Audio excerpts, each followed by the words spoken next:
Hit record here. Okay. All right. Thanks for joining us for this Q&A tonight, guys. Let's see. We've got a couple guests in the chat. We're also joined here live with Dr. Pierre Cloutier, Mom, Lynn, and Logan. Oh, and even Dad. Dad, you can take that white chair there. Or Dad's in there. Very good. Everybody's in the call here. Pretty cool. You were just talking about something very interesting. So Dr. Pierre Cloutier was suggesting that that high cortisol is a good thing, but we just want to balance that with androgens or anabolics. Yeah. Because this is another thing that I heard, that in age the problem is that all the androgens will go down, especially in the women, but the cortisol will remain high. Mm-hmm. So the cortisol is catabolic, and it causes the osteopenia or the osteoporosis, the wasting of the muscle, right? I will routinely measure women's hormones, and they will be low in DHEA, testosterone, growth hormone, and obviously no estrogen, no progesterone, but they still have cortisol. And unopposed cortisol can cause the wasting syndromes to happen, right? So Pierre was suggesting, instead of trying to lower cortisol if you see high cortisol, you just make sure they have high anabolics too, to balance it. When you're young, that's what it is. And it's true. The anabolic balance with the catabolic, because the brain needs cortisol to function. Yeah. So, but it needs DHEA to rebuild itself. Yeah, that makes sense to me. Yeah. So, Dad, you're thinking about taking a bit more DHEA at night, Yeah. potentially. Yeah, but optimize all the hormones. DHEA optimize for the level of 25 years old, and testosterone, growth hormone. Most of the people will benefit taking a growth hormone supplement after 35 years old. When it's the IGF-1 start to be under 150, that's I would say a decision, because it's a needle every day of your life. So when you start, you don't want to stop. So you have to be sure, you take a good decision. Even at age 25, a lot of times you see it very low at that point already. Yeah. But when I look at teenager hormones, so 16, 17 years, their DHEA is 400. Their IGF-1 is like 400. Okay. And those precursors, right? Pregnenolone is also about 200, very high. But back to age 25, 30, especially 40, forget about it, it's usually very low. For me as well, my DHEA without taking it is already maybe 140. That's low compared to what teenagers would be, which is about 300, 400 plus. How much DHEA? I'm not sure. No, you've got to titrate it based off the values that we see in the blood work. I mean, I think when we measured yours was kind of low. It was about like 90 or 100. So you want to boost those levels up. The only problem with DHEA, you can get some acne. Yeah. Yeah. But that's a sign it's too much. Too much. Because I've seen women taking 200 and it was not too much because they handle it. Wow. They lose weight and it's okay and they feel better. So because DHEA, there's no specific receptors. So it gets inside the cells and then the enzyme change it to androstenedione, to testosterone, and after testosterone, estrogen. So all those enzymes are different in every people. So the thing is, if you take DHEA and you start to have oily nose, that's maybe, if the nose was dry, it's a little oily, it's okay. But if it's too oily, you don't have acne, but it's maybe too much. So what I recommend to my patients, I give them DHEA like 25 milligrams for a woman. I say increase.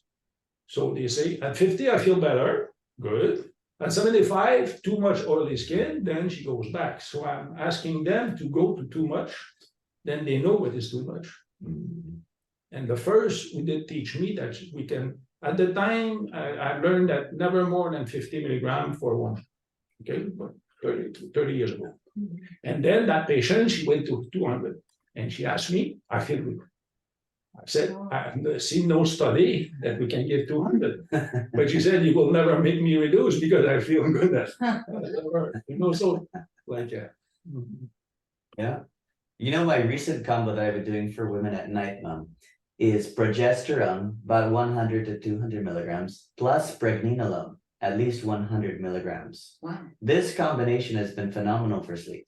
So if just progesterone alone doesn't help for sleep, you give pregnenolone. But I like pregnenolone because it's underused, I think, but it's really good for the brain. We use it in the traumatic brain injury. Bill Clearfield uses it in the TBI patients. I like the pregnenolone. I'm just, if I up anything, I sleep too deeply. I mean, right now I want to look younger. I want to have better values, but I don't want to drool or wake up with my shoulder hurting because I was too deep asleep. But I think I'm taking so little DHEA. I'll try more. I mean, Yeah, when we can get it combated for you with all together, progesterone, pregnenolone, and DHEA. So that's Yeah, you do that a lot. I do that a lot now. They take it all at night together, that compound. And I think, it's like, if you take only DHEA, maybe you'll need more. But if you take DHEA and pregnenolone, Mhm. yes. Two precursors. Yeah.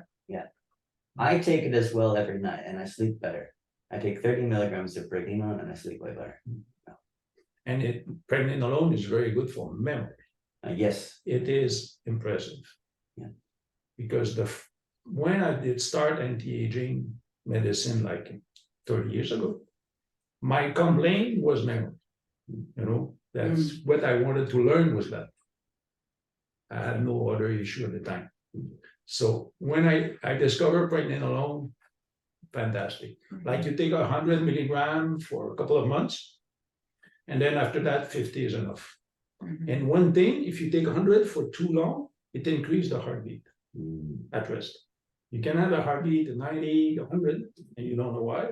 You stop reduce pregnenolone. that is inspiring. I'll try more then, because I'm taking like 10 milligrams of the DHEA and 10 of the pregnenolone. I'll up it. I'll try. That's a good start. Yeah. It's a good start. Try to bump those numbers up. Okay. Like usually you start at 25. And if you have too early skin, you reduce. But if not oily skin, then you go to 50 of DHEA. Well, that's one thing interesting. Women at menopause, the estrogen, progesterone, testosterone, it's complicated. Yeah. So, but if you give DHEA at the right dosage, only without pregnenolone, the study was made. Now with pregnenolone, it's even better. But 80% of the women will be fine with that. We find testosterone. So, without testosterone, you just give DHEA, it will increase their testosterone. Right. Just a precursor. Yeah, so it's cheap, Yeah. and you can treat a lot of people. It's over the counter. Yes. And Why do you think they say like 1/3 of women never need testosterone after menopause? Like they continue to make, why do you think that is? adrenals, I think the overage stop at menopause. The one who have good adrenals, and some That of makes those sense. women, Yeah, the adrenals continue. they increase their libido at menopause. Wow. They say because they feel less guilty and now it's not to make babies and they can enjoy, but that's what they feel. But they really, Healthy adrenals. they have healthy adrenals. I think so. I think I'm same old with the sex drive. There's no doubt that during ovulation that was one felt sexier because when one you get pregnant, but it's fine otherwise. It just carries on. Yeah. Yeah. And it is simpler. You don't have to worry about getting pregnant. And menopause is great. No question. I love menopause. It's great. Aging is great.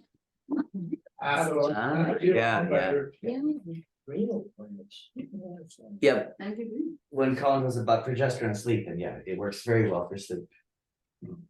There's no reason for you not to sleep when there's progesterone available. Yeah, when I first came to Iron Direct, there was just not sleeping well, but Stefan found out my cortisol was going way up at 2 a.m. and I'd have to get up. I hated getting up at 2 a.m. and looking at the computer. Now I just expect I get sleepy at 9 and I sleep well. And yeah, well, so much is different, but the DHEA, the pregnenolone, progesterone, I take testosterone, a lot less carb. So many, it's Well, a you- long list of things I do. And these two do the growth factor, the BioPro. You guys both do BioPro? Yeah, I've done it on and off, but my goal for 2024 was to do a chin up. So I finally decided to do the bioprotein correctly, which Stefan told me to, but I was stubborn, I wasn't doing it, which is first thing in the morning, 90 seconds under the tongue, and then 9 minutes waiting before taking anything else. So I'm doing that correctly, and it is helping in the gym, and it doesn't make me sleepy to take it in the morning. I'm not against any of the human growth hormone I've tried. They're all good. I guess I'm doing the bioprotein because it seems so simple and there's no needle. But after this box of bioprotein, I may try the MK again, or maybe the HGH. I'll change it up. Pierre's partial to the HGH. Yeah, I mean, He says it's the best. I feel like my arms hurting a little. I want more oomph in my training. So Yeah. I want to do those push Well, ups. the secret I got works at the beginning. So it's a good try, people feel the benefits for 2-3 months, but after that, it plateaus. Yeah.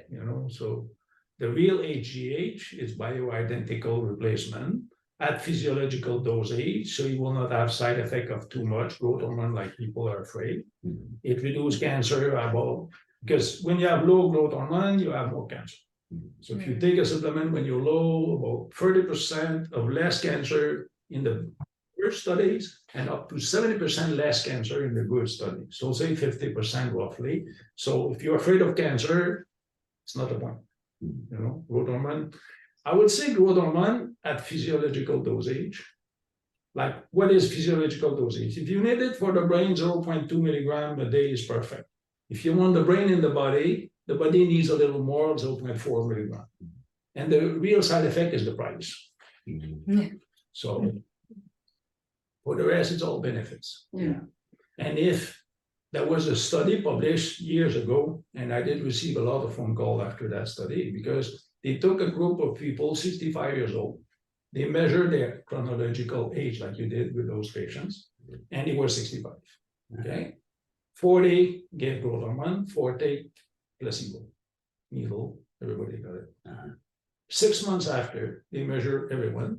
So the one who didn't take the growth hormone, they were 65 and 6 months average old. And the one who take the growth hormone, they were 45. Oh, that's it. I want growth hormone. 20 years younger in Biological age. biological. Yeah. I will do 6 months and I will take the true diagnostic test again. Okay. Let's do it. So that's what it does, because it's a repair hormone. The growth hormone is the wrong name, because they name it this way because the kids that don't have it don't grow. So need to be given a name. Yeah. And then after that, they say growth hormone, you will grow. Now it depends, because the kids have 7 times the level that we have in an adult. So we have to have 1/7 of the kid, but not 1/14, not 1/100. Yeah. So it's like optimal is optimal. Simple, because the body have receptors for that. And there's a certain amount of molecule produced a day. And if like half of your receptor are saturated and the other half doesn't receive it, it won't work. I have a real desire to do the chin-ups. I didn't think I would. I was just inspired by Thomas, who was able to do chin-ups after the ice plunge and the X3. And I wanted to do that. I was watching some YouTube videos where this guy was saying, well, we were monkeys. We used to be in trees. We should be able to hang as well as we can walk. So and as I hang, I want to do it more. It's like a whole part of my body I've never developed. I was never a gymnast. I never thought about doing chin-ups before. I swam, the exercises I did. So I'm excited to continue with the growth hormone and do my chin-ups. I like to hang. We shall. Yes, Little more DHEA and a little. Testo, you take it? yeah, just Okay, a little. Gluten. Yeah, but take a little. Okay. Well, I will I will up the DHEA and the, for him on that. Yeah. When you do 10 chin up, you reduce the dose. Yes, I'd like to see that. that'll be great. Very good. Yeah. Any questions? Let's see, any other questions? We got two. Francesca says, my fasting blood sugars have gone down on a cortisol manager. Yes. So that's very interesting to know. So she noticed that she's wearing the continuous glucose monitor and she noticed her blood sugars go up, right? But if she takes the cortisol manager, which is an adaptogen and herbal complex, the blood sugar goes down. So I think that's a good thing if you can control the blood sugars with controlling the cortisol. What makes it go up a lot? Like it. What have you found with your continuous glucose monitor that is Yeah, what boosts it up? what boosts you should not be Maybe stress. stress. Yeah. That's interesting. Stress makes your blood sugar go. Oh yeah, Did not know. yeah. Well done. Yeah, but cortisol, any cortisol will get up, but it's not bad if you eat right. Understand? Because if you raise something, you secrete cortisol to increase your blood sugar because you don't want to have it low while you run.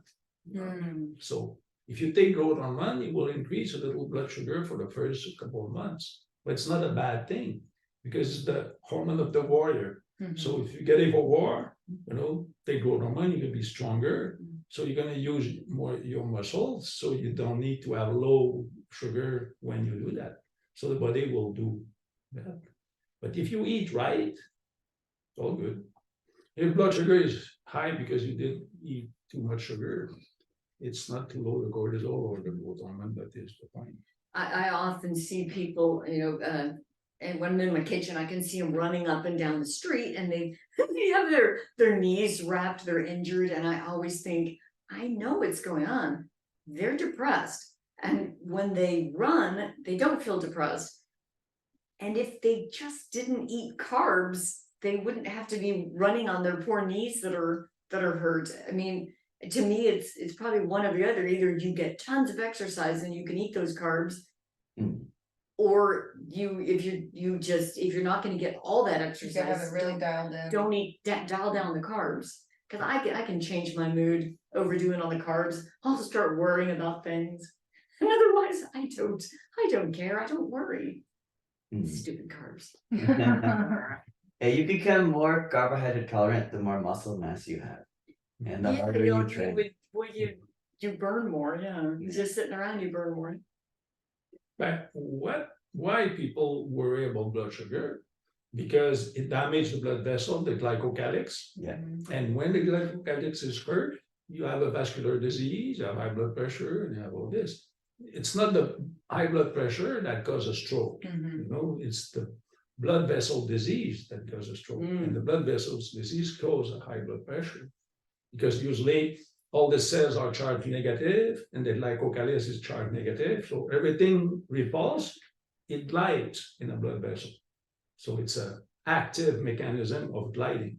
As soon as you put something positive there, or you break the little hair of the glycocalyx because you eat too much sugar, there's more restriction to the flow. In the curve, there will be a problem that the cell will hit the wall and there will be repair, cholesterol deposit because it's repair material. So that's the mechanism of the high blood sugar that causes secondary problems. The glycocalyx is these little hairs on the inside of the arteries, and and these get damaged with high blood sugars, and so The little hairs get damaged from sugar. 5 hours, if you eat sugar, pure sugar like fructose or 5 hours, the glycocalyx is hurt after we grow. Oh. So it's like, and the diabetic, it's not 5 hours, it's always high. So That's why they have such high morbidity and mortality. the first thing you measure CRP, blood pressure, Yeah. that's the health of glycogen. Yeah. So we see a lot of high CRPs, Yeah, CRP. unfortunately.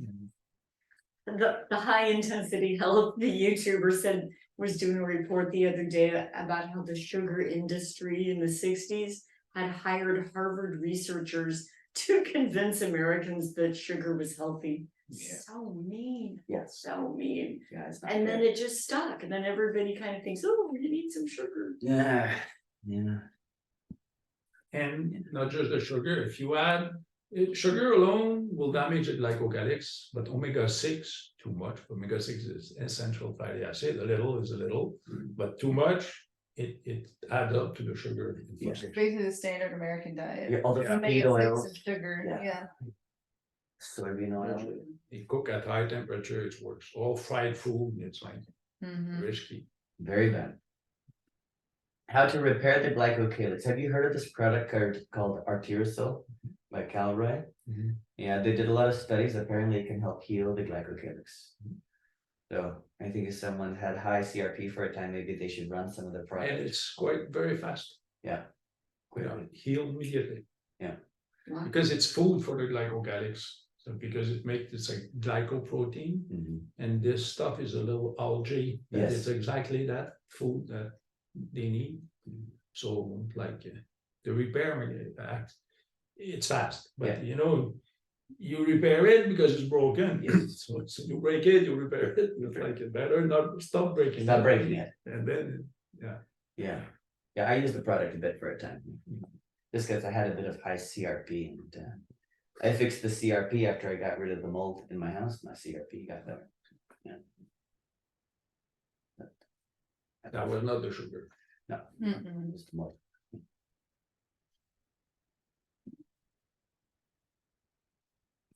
Yeah, Francesca says it was years of stress, trauma. Cutting out all refined carbs and sugar has been huge. Yeah, very important. What did you notice when you cut out all? Who was saying that? All. Francesca, she said she cut out all the processed carbs. And then what happened? I think Did her mood improve? I That's think my- she's She says she's the best she's ever felt. Oh, Me too. I used to as a teenager think I was all moody and needed to write poetry. she says she has no more pain too. Ooh, sweet. I love that. Pain old straight Did up. somebody talk about the dairy products? Dairy? Did Yes. they have question? No.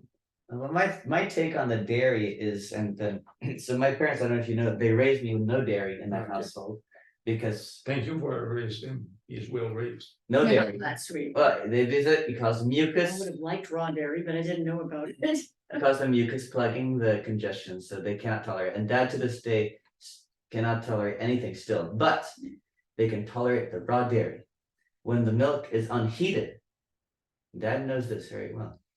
If he gets a raw milk or raw yogurt, but they heated the yogurt too much, causes the mucus, yeah. Yes, that's correct, yeah. So we need to keep, the milk temperature below 110. 110 degrees, never heat it higher. So I got that at Green Turtle before they closed. I got the Amish butter and it sounded so good and it tasted so good. The next day I was having some phlegm and I thought, oh, they overheated that. They can't behave, you know. It said it was from raw milk, but at some point they took the raw milk and they heated it. And I can tell, Yeah, it is a difference from the pasteurized milk to the raw. It's night and day difference. All the enzymes are still in the raw. All the probiotics are in the raw. It's alive when it's in the raw. And then when they heat it, it converts lactose to lactulose, which is the osmotic diarrheal agent. Because of diarrhea, we use it in the hospital systems for hepatic encephalopathy Yeah. to reduce the ammonia, because it causes the diarrhea. But the lactose doesn't cause this, right? It's not heated, it's not denatured, it's not converted to lactulose. I mean, I don't want to be a conspiracy theorist, but they are out to get us, keeping raw dairy from me. It's such an important part of every day in my health. Different. And the casing, Casing is different too.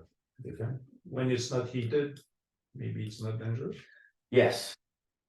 Yeah. different. And what is about the A2 milk?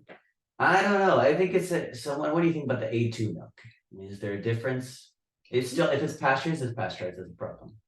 I've read about there's supposed to be a difference. I haven't been able to try it. Yeah. So Because they say the casein is different and it's less allergic. Yes. It's a different kind of cow. It's, it matters what the cow is fed, how it's raised. A lot of things. In my studies on iodine, the Japanese, they figured out that the cows that were low in iodine and selenium, they developed ovarian cysts. And that if you gave the cows, you sprinkle the selenium and the iodine on the grass, they eat the grass, or they have access to buckets with the minerals, that they won't get the ovarian cyst. No. Right, but they don't know this in gynecology. No, same thing with the women than the They Oh, don't know this. gynecology is such a lot. breast cysts and ovarian cysts, iodine, stop it. Yeah. In a couple of months. Yeah.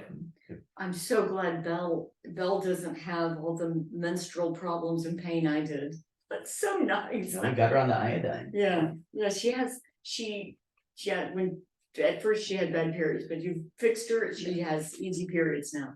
Oh my gosh, All women, yeah. they all need it. Yeah, that's arterial, Jason, that's right. Patrick Lehman says raw milk made me fat. Yeah, I measure out, I have a quarter cup of coffee in the morning, I have a half a cup of the raw dairy, and then later I'll have maybe another quarter cup, so I'm having less than a cup a day. Yeah, I think you can't overdo it. You can overdo it. But I mean, like, as in, you should not overdo it, Oh, yeah. is what I mean, yeah, Yeah. you shouldn't overdo the milk or eat the raw cheese, neither of them. But that's how you lost a lot of weight. Yeah, I stopped all dairy and all gluten, I lost like 40 pounds. Wow. But it's just I mean, it's just at that point, it's a calorie deficit, right? If you give up a whole food group, it's a calorie deficit. Yeah, milk is sweet. Yeah, I noticed it on my glucose monitor. Yeah. Just 4 ounces or 6 ounces of milk did increase the glucose in Mhm. 15 minutes by about 50 points. Oh, yeah. If you didn't have too much, it would come back down. Yeah, it You came gotta down, have it your came raw down after dairy. 15 minutes again. Yes. Yes.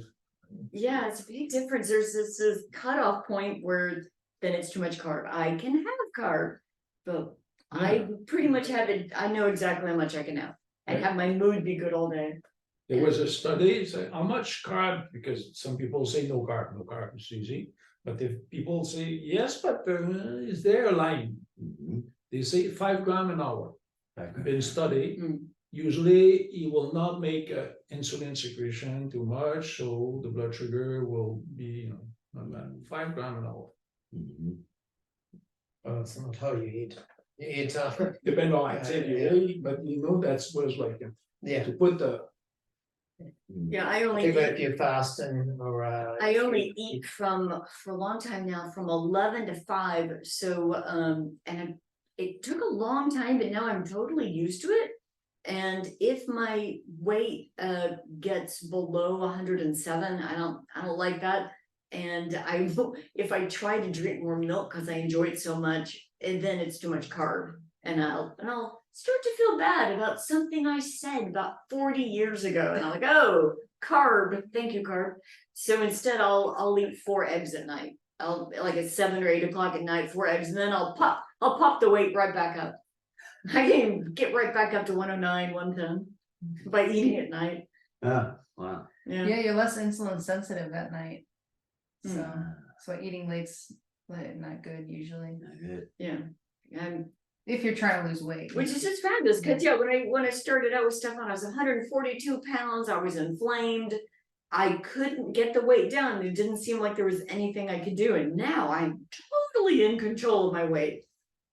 It's a lot of work, but it's fine. Yeah, you don't go out to restaurants. That stopped in 2023. I finally just No.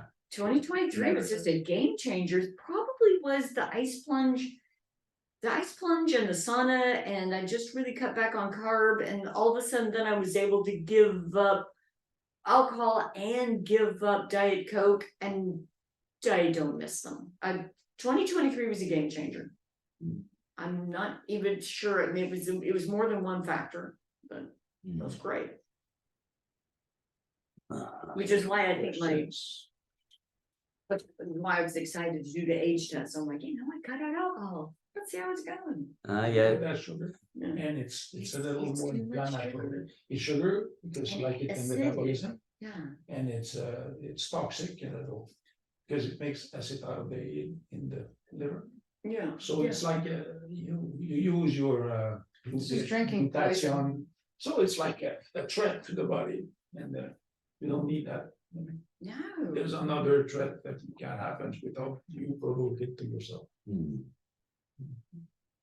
Joey's asking if cold plunge and sauna is okay if you have cough and a congestion. Mhm. Yeah. I can I Yeah.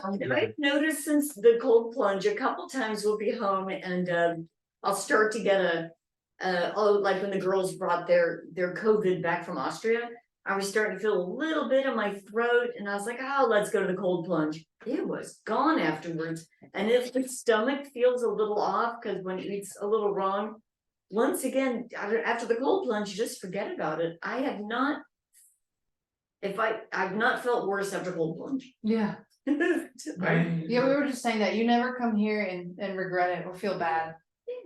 But take Because it. it's a life-threatening experience, so you secrete a lot of cortisol. Exactly. It's like, Exactly. When I have a little scratch on my throat and was thinking, well, I shouldn't go. I'd rather sit on a sofa. And I said, I'll go anyway. So we decided to go. I went in the plunge, and afterwards, that scratching was forgotten. And for that reason, Pierre, that you just mentioned, Yeah. You know, it is you need to survive. I It's remember true. as a kid, every night we went to we were on swim team. I had to jump in that so cold University of Tulsa swimming pool, and I was drinking milk all day. So we jumped in, and then I would spit and spit and spit, and I was always wondering, where's the spittoon? I thought this was what happens when you go swimming, but now I realize the cold drives out the phlegm, so just bring Kleenexes. I remember it was maybe earlier last year. I woke up and I had cold shivers. My body You were ached. like febrile. I had a fever, and I was like, "Oh man, I finally got the COVID." And so I took the ivermectin and I took the full COVID protocol, and then I came here to the cold plunge and sauna. And by 1 p.m. it was gone. I had beaten this thing. Nice. Yeah, I remember that. It was like all of a couple hours and then you were fine. Yeah, just a couple hours, and I'd beaten this thing. The cold is anti-inflammatory, probably. It's such a yin. It's gonna make you end up being yang. You know? squeeze your adrenal, a lot of cortisol is secreted. Yeah. That's anti-inflammatory. Because when you say non-steroidal anti-inflammatory, like Advil or things, because there is a steroidal anti-inflammatory. The steroid anti-inflammatory is cortisol. Yeah. Mhm. And that's why people in the urgent care feel so good when you Oh God, they love the prednisone I give them. Yeah. That's like the Because my you stop number it. one prescribed drug in the urgent care. I do hydrocortisone now, but it's like because it's just the urgent care is just treating inflammation. Mhm. That's all it is. It's actually very brainless. It's like whether their inflammation is their chest congestion or their knee pain, you know, they want something to make them feel better right then and there, and it's always hydrocortisone. And it does. When I did start my practice, we were prescribing a lot of narcotics. And now it's cortisol. Yeah. Popular. Yeah. No kidding. Yeah, because at the time it was trauma. Yeah. 40 years ago, it was a lot of trauma. So Yeah. that was narcotic. Today it's inflammation, so it's cortisol. Yeah, it's funny too, because I get a lot of people and they come actually back in again because the person they saw before me just gave them like an antibiotic. I'm like, they never needed the antibiotic. They have a bacteria, they're inflamed.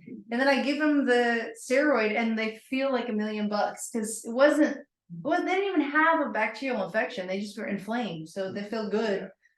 You know, because they don't really want to do other things to fix that, but they're happy with the prednisone. At the low dosage, Yeah. doesn't reduce the immune system.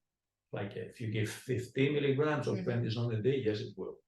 But at like 5, 10, under 20, it's physiological. Yeah, because usually when you have an infection or stress, you're supposed to double, triple. In intensive care, somebody with a blood pressure like 70/40 with 39/100, 5 of fever, 39 in mild degrees, it's supposed to have a cortisol that is about 1500 minimum Wow. in the level, minimum. So if he is 900, it's too low because he's fighting for his life. It's supposed to be 5 times the basic level that is 500. So it should be like 2500.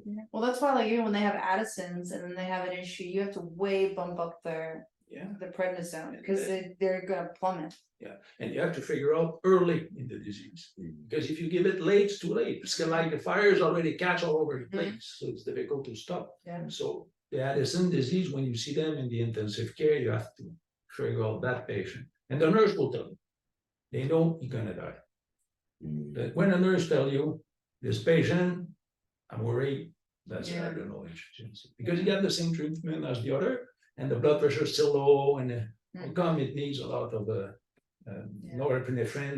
You give it a little, and you're supposed to work fast, and it needs a high dosage, and that's a sign of low cortisol. You give like Solimedrol 40, run smooth. Yeah. Like your patient. You also like doing a Cortef replacement in some individuals. You were telling me that. Yeah. An example. If you prescribe growth hormone, you have to understand cortisone. Because growth hormone will increase the need for cortisone. Because you put the patient younger. So you will need more cortisone. Yeah, younger person would. So it's better to give those patients a prescription of Cortef, hydrocortisone, like 10, 5, 5, 10 in the morning, 5 at noon, 5 in the afternoon, but as needed. Because the patient will know when he needs if he's tired. If he's not tired, doesn't need it. An example, if he doesn't need it, he takes it, he will feel nothing. So he will not take it. So what is the needed is when they are tired. And if they are tired, they take it. 15 minutes, 20 minutes after, they feel good. That's a proof it was that. Because it's like I remember you had a patient recently we were talking to, and she was a good example. She's gone through a lot of like major life stressors, so she's definitely just depleted. She didn't feel good on the NP thyroid alone. It was like a couple different things you gave her, but then you finally gave her the Cortef, and she's like, I feel like an Energizer bunny now. That was the game changer. It wasn't the thyroid replacement didn't help, the pregnenolone, none of that helped. But then when you got her on the Cortef, she felt a lot better. That's very interesting because the patients that are deficient in DHEA, thyroid, and cortisol. So you figure out first that they are deficient in thyroid and growth hormone, but they're deficient in cortisol. By giving those, if you give thyroid to a patient, you increase the need for cortisol. Then so if you're deficient, they'll be more deficient.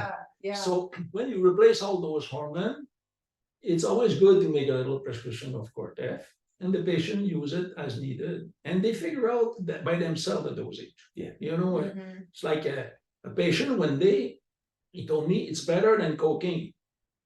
Well, maybe it's addictive, and that's because you did try it. He said, yeah. So, but I did try to ask my patient, and no one was taking more than they needed. It's like, and then they have a tendency to forget it when they don't need it. So it's not addictive in a sense. When you do have a lot of good energy, sometimes it can almost feel like, I would imagine, like a drug would. You feel, I don't know. This is probably why people feel good in the cold plunge, because it releases cortisol. Oh yeah. Mm. Especially if they're low, they're gonna feel amazing after taking it. I mean, like you said, because if they don't need it, it won't make a change. It will make maybe because it's a big shot, but they will not feel as amazing as the one who are very deficient. And now they discover to feel what it is to feel good again. That's why I feel like you tell a lot of people too, like they'll ask you, what do I do? And you're like, just see what feels good. You'll know. I mean, you'll know what you need in the cold plunge. You'll know how long you need to sit in there because it's gonna feel good. I sit in there as long as the song 3 minutes because that's how long songs are. And Yeah, that's a good way to measure it. and then of course and then I put my, that's how it's worked out, and then I put my timer up there and I sit in for 2 minutes. And then I stick my arms in and I take my toe protectors off and I get my fingers and toes in for 1 minute. You're good. It took a long time to do that though. It took me a long time. I was Practice. to go longer and longer, yeah. And the toe covers were the big changer. My little I think I toes. did 50 seconds. You did great. 15. 15. 15, Yeah, he got he cramped up. You got it. Yeah, do you? Got him. That's about it. What really changed it for me was the toe covers, because my toes all don't have that great circulation, but now I'm building them up. Now after a while, I take toe covers off and I'm getting used to it. Alright, good. Alright, well, we covered a lot of ground here. Maybe we can close out about 46 minutes. I can do it all night. No, After the whole plunge, a lot of questions. Yeah. yeah, I need my sauna. I'm freezing here. Yeah, we're gonna go get in the sauna now. Alright, Good. very good, everyone. Thanks for joining. That was fun. That's fun. We'll call it a night here. And not too much raw dairy. Alright, bye y'all.